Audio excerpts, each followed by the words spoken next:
बहुत ही मोतबर स्कॉलर था जिसकी इल्मी सलाहियत और रवैये का हर एक कदरदान था। एक दिन उस स्कॉलर का एक वाकिफकार उसके पास आया और आकर कहा कि आपको पता है मैंने आपके दोस्त के बारे में क्या सुना है।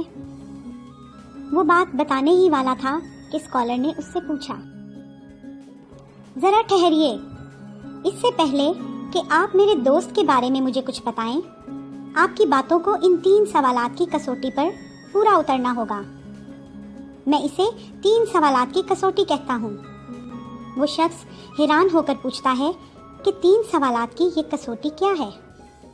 स्कॉलर ने कहा, मेरी कसौटी का पहला सवाल ये है कि मेरे दोस्त के बारे में जो आप कहने वाले हैं, क्या आपने कतई तौर पर ये यकीनी बना लिया है कि वो सच है।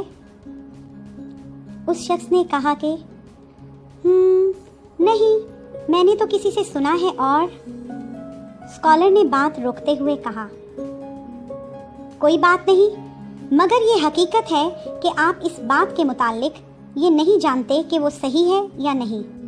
अब हम कसौटी के दूसरे सवाल की जानिब चलते हैं। जो बात आप मुझे मेरे दोस्त के बारे में बताने वाले हैं, क्या वो कोई अच्छी बात है। इस शख्स ने कहा, नहीं, ये तो इसके बिल्कुल बरअक्स है।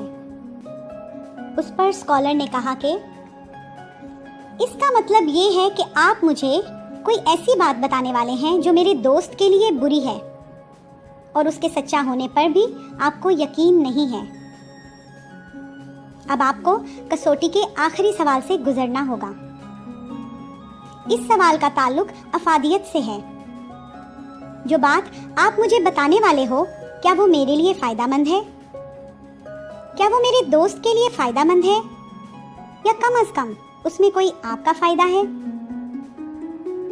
उस शख्स ने कहा, नहीं, बिल्कुल भी नहीं, इसमें किसी का कोई फायदा नहीं।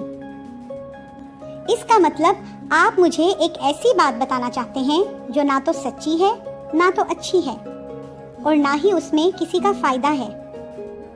फिर आप ऐसी बात मुझे क्यों बताना चाहते हैं, और मैं ऐसी बात क्यों सुनूं जो कि सुनी सुनाई है और गलत है।